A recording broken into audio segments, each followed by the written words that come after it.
আসসালামু আলাইকুম প্রিয় হুজুর। একটা মেয়ের সাথে আমার 3 বছর যাবত প্রেমের সম্পর্ক।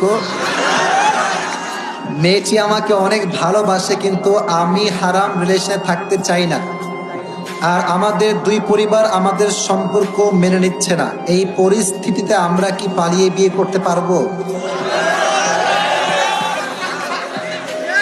আচ্ছা আচ্ছা, এই এই হাসাহাসি না, এটা সিরিয়াস কোয়েশ্চেন। এর কারণটা হচ্ছে, মেয়ে চায় আমি হালালে যাব, ছেলেও চায় আমি হালাল ভাবে বিয়ে করব।